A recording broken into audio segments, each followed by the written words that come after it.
This is Patty Boyd, and you're listening to Everything Fab Four.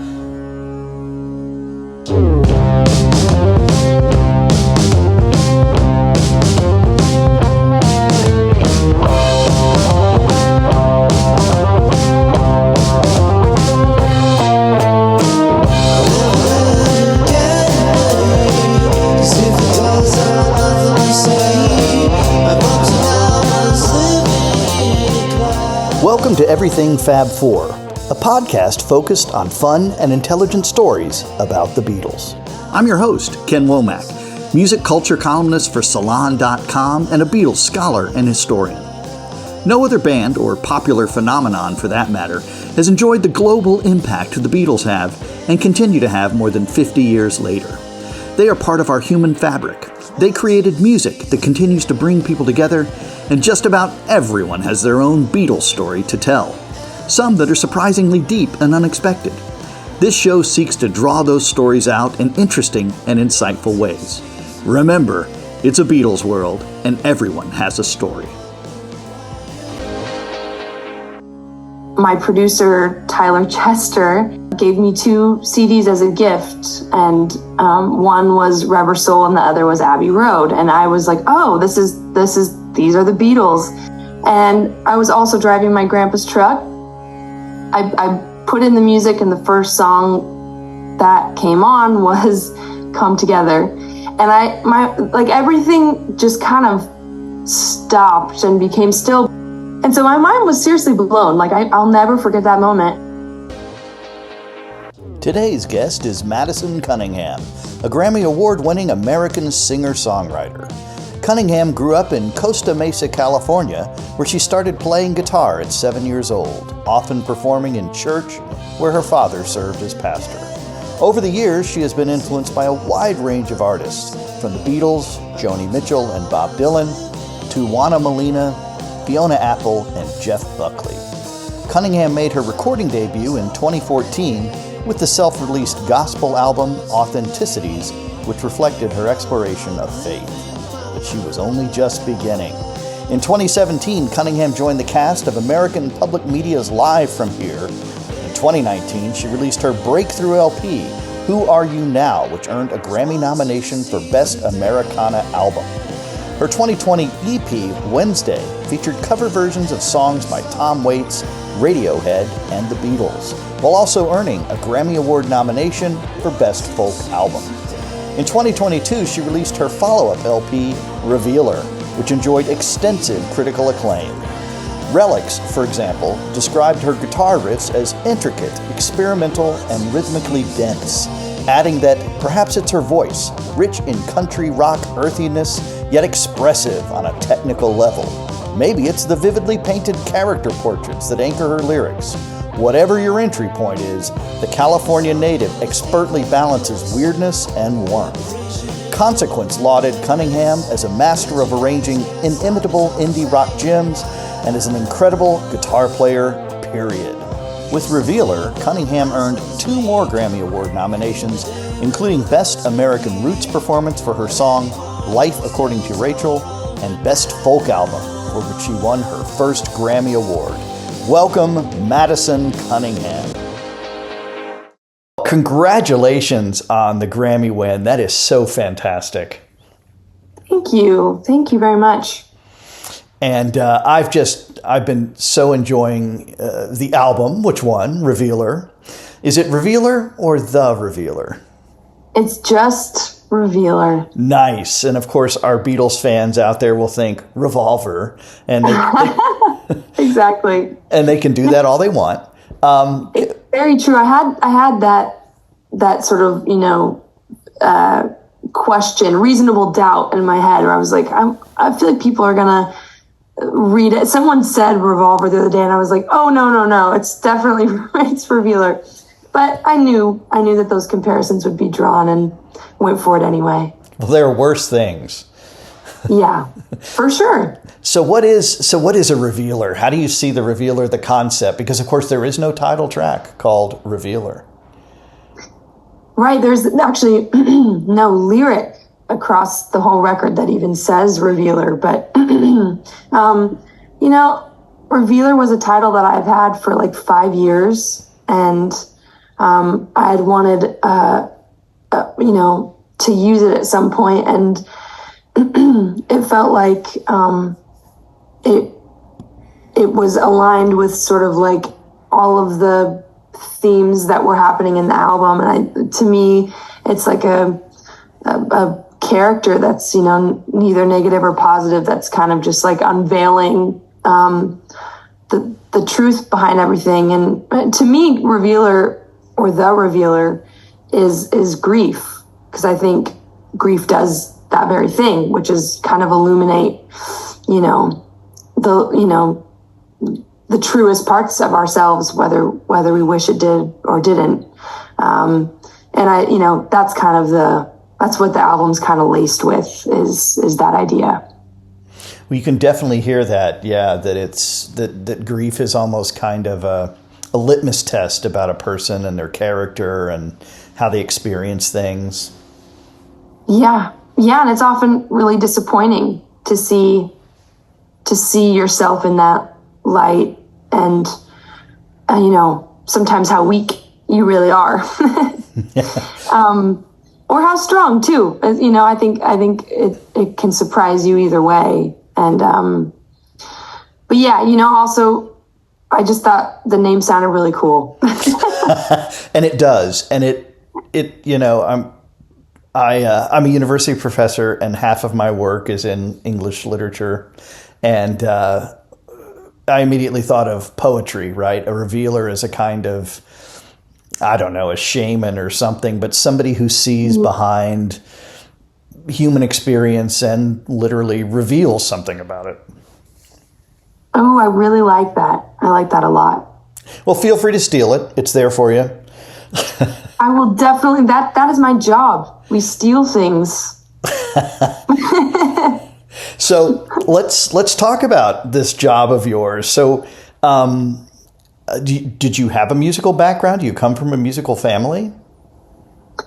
I do. Yeah, my grandmother was a fabulous guitar player, really good finger picker, and then kind of trailing down from her, my dad is a guitar player, musician, and then I think that's kind of where I first saw it at play, was in his hands, and it was just always around, and so I apparently was rumored to have kind of started to reach for his guitar when I was about like 3 or 4. So it was always something that I was like, apparently very interested in. And then by the time I was 7, I really started playing and, bursting my fingers open while trying to get my calluses strong enough to really hold down chords. Also, sorry, I sound like an AI bot right now. My voice is like apparently going away. Well, getting sick or something. I hope it comes back. I know, right? We would hope.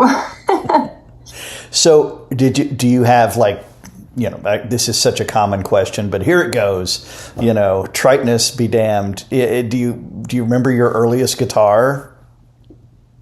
Oh yeah, it was I swear to God, it was a baby Taylor, and I don't have any photo proof of this, but I remember it was really, the body was really small, and we don't even have it anymore. I don't know what ended up happening to it, but that was the first guitar that was like bought for me. And then I learned on that because it was small enough for my hands. And then we lost track of it. And I remember playing my dad's like sunburst guitar, and that thing would still look really, really big next to me now. But at that, at 7 or 8, 9 and 10, I started like transitioning to that guitar. Because I think I just, lost track of the baby Taylor. I have no idea. Where is that thing? I don't know. It just joined the other Taylors or something. Is there a point when you started writing songs, or did you study music at school? Did these sorts of things happen? Well, this is an interesting piece of the backdrop, which is I was homeschooled. So my education in music was, I had a piano teacher for a little while, and, that didn't last for very long. And I kind of just, all of it was really ear training and listening to songs and just kind of being obsessed with guitar. And guitar and writing kind of went hand in hand. And I started when I was, I probably started writing songs when I was like 7 or 8 as well. It just kind of, they went together. Apparently I was very sad at 7 and 8 and had stuff to write about. I don't know. I mean, you don't have to be sad to write songs, but they were very sad. And I will never show them to anybody. Okay. Well, that was my next question. So I will scratch that one off. Put that down. We were in I teach a course on Bruce Springsteen in the spring, aptly enough. And we were talking about his, he had several lines about how he's attracted to singing songs about the blues, right? And he's not the only one, to craft a line like that. But what is it about sad songs, do you think, that it does seem to exist in our DNA? And Revealer then makes a lot of sense in terms of these stories that we keep coming back to tell. I think sadness is something that is we're all in tune with more than our own happiness. Like I feel like, happiness is still an elusive idea, and what that means and how to find it and how to keep it. But sadness is kind of rooted. It's planted always. It's always, lurking. So I think anytime somebody sings to it, it's just like it strikes and people can relate to that. And, it's really hard to write a joyful song well, or in a way that's not just like, made to dance to, which is, I think is, maybe a missed opportunity. I think there's a way to tap into that, that's not just for clubs or just for dancing or just, you know what I mean? I think, and I'm sure it's been done. I'm not saying that it hasn't, but for me, I feel I'm quite gratified when my songs feel dark. And I talk to my songwriting buddies all the time about this, which is like, how do we also write sad music that doesn't make people want to like kill themselves? Like for real, like there's a lot of music right now that's just like so sad and self-involved and in its own head that, how do we still write music with perspective? If there is any, so I guess the answer to that is we all like sadness is a common language. It is. And it as your new album suggests, it is wrapped up in loss, and even a kind of nostalgia, I suppose, for the thing we lost. But it's just uncanny. And I guess if we had to look for a happy song, I'd Walking on Sunshine or something like that. Oh goodness. I mean, Here Comes the Sun. I feel like, that's a beautifully whimsical, happy song. And not to like jump the gun, but I feel like the Beatles probably did that very well. I would have to agree with you. There are a number of songs that I like to think of as being almost impressionistic, right?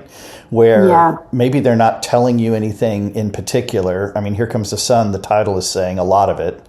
Or Dear Prudence. Yeah. Songs that there is this positive energy to it. And maybe that's one of the reasons they're an outlier. So when did you discover this Beatles band? Like me, you're not a first generation fan. We discovered them after it was all over. Right. Well, this is another interesting fact. Like in my background, my parents just didn't, I don't have recollection of them playing a lot of music around the house. And specifically, I remember my dad saying, like, I just don't like the Beatles. And he made a point of saying that. And I was like, well, but who are the Beatles? You know, I never had any context for who that was. So by the time I was graduating high school, I was 17, probably going on 18 that fall. And I was working on my first ever album, and of songs that I had, written when I was like 14, 15, 16, etc. And at the end of it was my graduation date, and my producer, Tyler Chester, gave me 2 CDs as a gift, and one was Rubber Soul and the other was Abbey Road. And I was like, oh, these are the Beatles. And another important piece to the context was I was deep in my first job, which was I was delivering cookies around Orange County for this business that was taking off, and I was also driving my grandpa's truck because my car was out of commission for some reason, and his truck did not have AC, but it did have a radio and a CD player. So I put in the music, and the first song that came on was Come Together. And everything just kind of stopped and became still, because I had heard these songs just probably, out in the wild somewhere, or like over the speakers at a restaurant or whatever. And it kind of was like, the ultimate version of putting the name to the voice. And so my mind was seriously blown. Like I'll never forget that moment. And what I hadn't realized was that I didn't roll the windows down, and all the cookies had melted.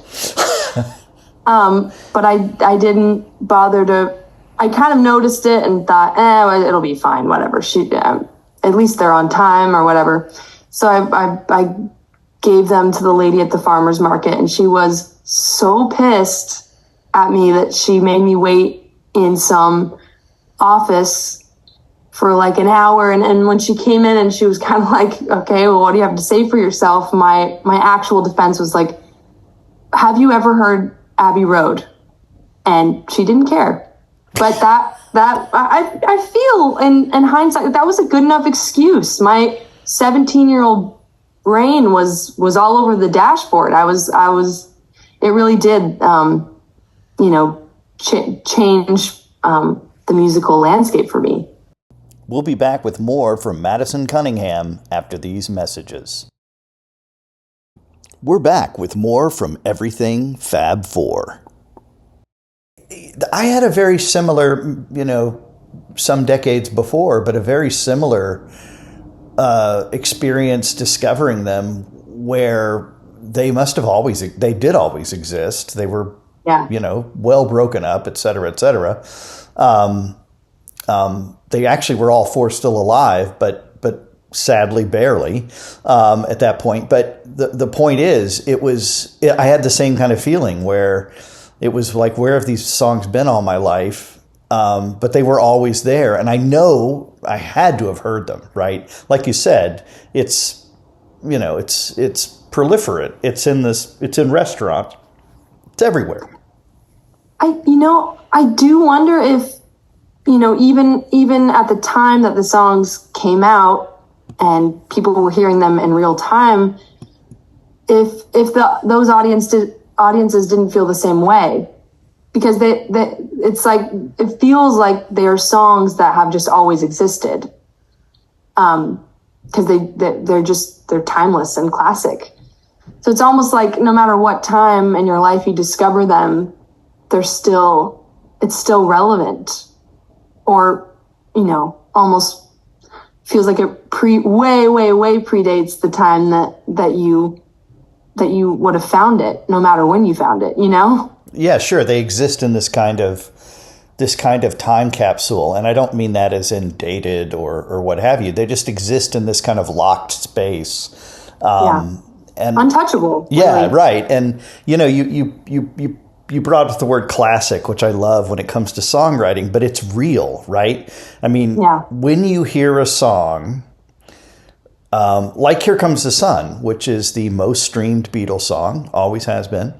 And I love that for George Harrison. Me too. Yeah. Because he took a lot of crap there for a while. And to be on top like that is pretty meaningful. Yeah. And he also had the last number one hit by any of the solo Beatles, Got My Mind Set on You. So, way to go, George.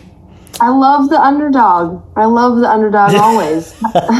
But the word classic, right? I mean, when you hear a song like one you've covered, In My Life, they had to know when they made that thing in October 1965 that they'd nailed it. That even before they plastered on, George Martin's piano solo, it had to have been a looking glass moment where you finish that and you think, damn, this is better than a lot of our other songs, right? I mean, that's a real thing, right? When we hear music and when you're writing it, you can tell when something's a cut above. Yeah. I guess like if, when you write songs or something, you can tell when something is like, needs work, but has potential. Or when you're like, no, I need to buy myself a drink. That's a good song, But imagine being the Beatles and operating on, within that sort of echelon and being like, I mean, I would imagine they seemed fairly humble, at least some of them. So there was probably still a level of like, they were still fighting for something good. They were still, up against a good song, always trying to find it, And that's the journey, right, that you're on as a songwriter. You're trying to find that too. So I wonder if you could give our listeners a sense of what your process is like, because it has become, I understand you're not delivering cookies anymore, right? This is the job. The good news is that was my first and last job outside of music, which is very lucky. And, but also, requires your focus and hard work. And, my process has definitely taken on different shapes, but now, what's kind of fun about it for me is I feel like I understand, myself enough to know what will get me from the beginning to the end of a song. And usually I come to the table with an idea and meaning kind of a musical idea, whether it's like a melody or a guitar thing or a progression or a beat or something. And from there, I usually kind of finish the whole arrangement. Like I know where the verse is and where the chorus is and where it's all kind of headed. And then after that, the melody and lyrics kind of emerge from me just throwing eggs at the wall and being like, which one sticks? And that's usually like how the words and the concept will form. There's only a few times where I've come to I've come with a concept first. Usually that makes itself clear somewhere down the line after the music. And that, that has changed sometimes. Sometimes lyrics will come first, or there's like a lyric idea that I jot down and I know that it'll go somewhere at some point. But as time has gone on, it's that sort of pattern of writing and finishing a song has pretty much remained pretty religious.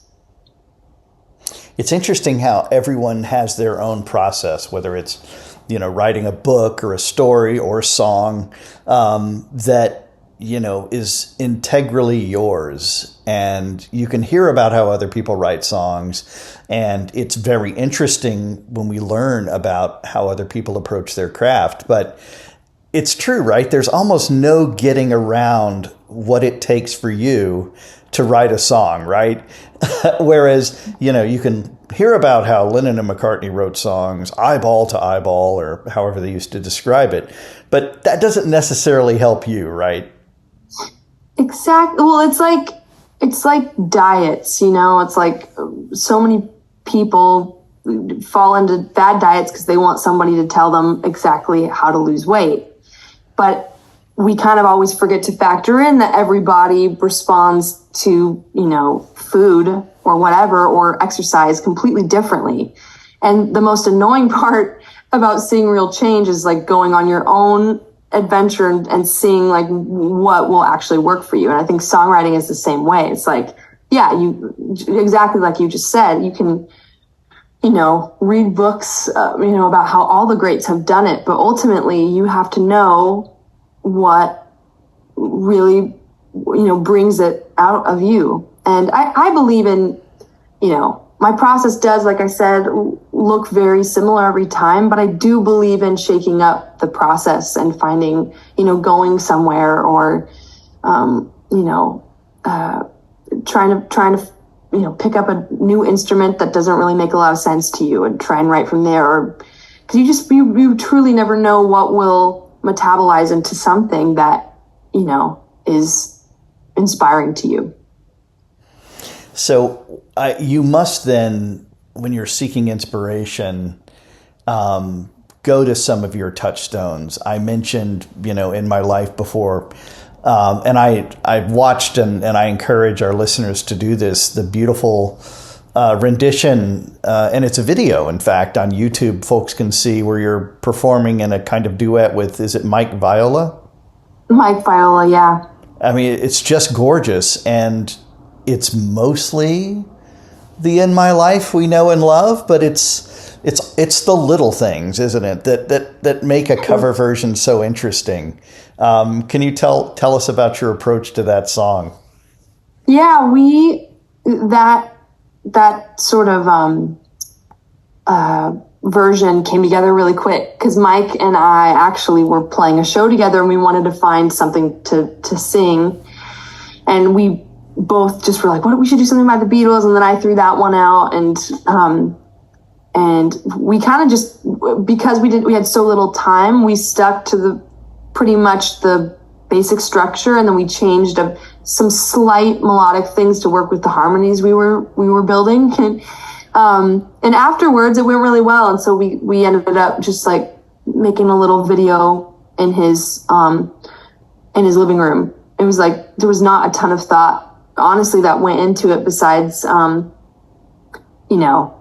making sure that the harmonies were cool. And it's funny because it's like you said, it's different enough because I can tell when a friend of mine covered our version of it at a show, and she didn't know I was there, and I was watching it, and I thought, I think that is Mike and I's version, just because of the slight variation and melody that she sang.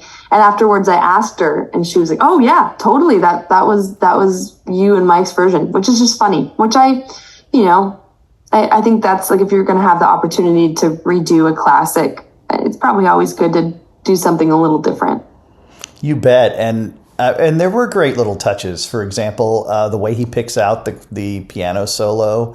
He doesn't do it exactly the same. He finds a few similarities and has a little fun with it, so it's not too pretentious. And then you're wonderful, and I think this is what you were alluding to, your way of singing the melody a couple of times, where you would sort of take a little downward trip in your vocal. That was very cool. Oh, that's cool. I'm glad you liked or noticed that. That's cool. Yeah. And well, speaking then of cover versions, Radiohead. Yeah. For a person who does what I guess folks would say, you do a lot of singer-songwriter, folk music, etc. Radiohead is, to me, just vastly refreshing. So tell me about your Radiohead experiences. Oh, I mean, yeah, I'm completely obsessed with Radiohead, and I wanted to cover something of theirs, and I've always loved that song. A friend actually suggested that I do it, and again, it was one of those things that just kind of came together quickly without much thought, and I think that also is a testament to the songwriting, because it was easy enough to play and memorable and beautiful, and I think in the hands of anybody that could hold a tune, that song would stand. And Tom York is a genius, because to me they are the modern day Beatles, because they did, they changed the musical landscape truly in so many different ways for so many artists from and across different genres. And of course they're British also, that helps in my comparison. But yeah, they're my absolute favorite band, no question. It is, and they strive to be different, right? Every time they do something new, they're trying to create something different, that's Beatles 101 right there. I love the way you sing No Surprises. I found myself, and I've heard Radiohead and Tom York version many, many times, but I found myself hearing the words when you sang it. That's cool. Yeah, and I started to realize more for the first time, and maybe I should be a better listener. I apologize, Radiohead, but I found myself really understanding what it was about in your hands better than in theirs. Oh, wow. And it too is a kind of sad song, isn't it? Oh, it's devastating. Those lyrics are unbelievable. A heart that's full up like a landfill. A job that slowly kills you, bruises that won't heal. That's so good. That's devastating. He's also like the king of writing sad songs. Oh my gosh, right. I mean, yeah, like the real darkness kind of sad tunes. But I love it. Again, it's so deeply speaks to me, and it makes me happy. That's my happy dance music, is Radiohead. I don't know what that says about me, but well, I think it unfortunately is about me too, and I think many others. That verse actually gets much more damning, right? You look so tired, unhappy, bring down the government. They don't speak for us. It takes a quiet life, a handshake of carbon monoxide. I know, it's fucking insane. And all, my partner and I have talked a lot about like what the song means, and what's so great about it is it's so three-dimensional, because to him he was like, oh, that's like about somebody wasting away in a cubicle, and to me I was like, I actually think he's speaking to his own fame and his own life. Like, I think he's speaking to his own job that he probably loves, but it's also like slowly chipping away at him, and he would love to take a quiet life. Do you know what I mean? But again, I think the lyrics are so broad and ambiguously beautiful, yet like very specifically general, in which it allows people to take insert their own experiences into it. Right, and I read a handshake of carbon monoxide. I mean, I don't know if the person's in a cubicle or if they're in their garage with the door down, and yeah. They're contemplating suicide. It's just he knows how to get to the darkness, Tom York. He surely does, and he lives there, which is he's a voice for a lot of people, and I feel like that's when you've like really done your job as a songwriter. When you thinking about OK Computer, right, and karma police, when will the karma police come for you? It's that's not necessarily sad so much as hopeful, in that kind of sardonic justice way. Yeah. He's also really good at, this is another emotion that is hard to do well. It's like anger. He's good at sounding really pissed off. And I believe that. And I absolutely need that. I need to feel justified in my, angst. Yeah, he's not faking. No. And he's not doing it for anybody. That's just so clear. It's been so clear from the beginning. And I look to that. So when you're working on a new album and you're contemplating the next thing, how does a project like that emerge? Are you in a situation like the Beatles where George Martin is saying, by the way, you need to have an album next month, or how do the rhythms of that process take place for you? Well, my George Martin would be probably my label. And they're not they don't make any demands. There's kind of this arbitrary timeline that we all kind of operate under, and it usually aligns with my own hopes of when new music will come out. But for me, it's music first always. Deadlines are just a means to get me there. And right now that the album's been out for more than 6 months, probably 7 or 8 now, I'm writing again and just trying to find my creative center. And it's always a little horrifying at the beginning. I'm always just, no matter what, always feel a little bit rusty and afraid that I'm not going to be able to do it again. And that's the most exciting part is kind of coming through the other side of that fear, is finding songs again. And I love that more than anything. I think I love that more than touring, more than recording. It's actually finding it and feeling oh, this is good. I found something good. And I think that only happens by continuing to just be boneheaded about it and try again and believe. It's songwriting is being the ultimate optimist. It's you are constantly, having to deny yourself and hope that there's something better underneath all of yourself. Hope that there's something in there, basically. But really, all the best songwriters, it's when they find a good lyric, it's always earned. Always earned. Leonard Cohen always said, I'm lucky if I write one good lyric a week or something like that. And I always think about that. It's not, it's easy to sort of take the cop out of oh, well, they're just talented and they just vacation most of the year. And then when they want to write a song or an album, they write it in a whole week. And it's that's just not true.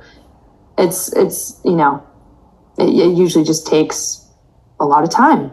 That makes me think of Paul McCartney's effortless bass, parts that he would spend 8 or 9 hours recording. Yeah, exactly. It's it's the ultimate form of irony. It's the most effortless things take so much effort.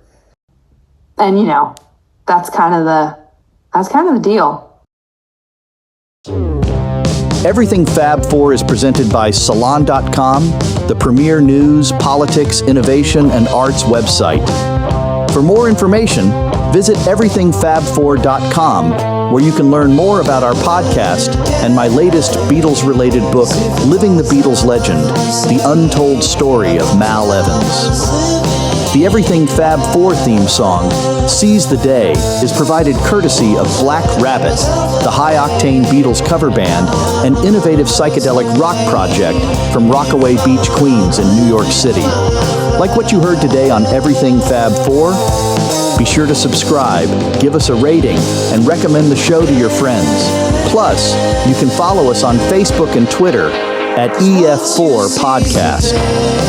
Distributed by Salon.com, Everything Fab Four is a Wonderwall production. Remember, it's a Beatles world, and everyone has a story.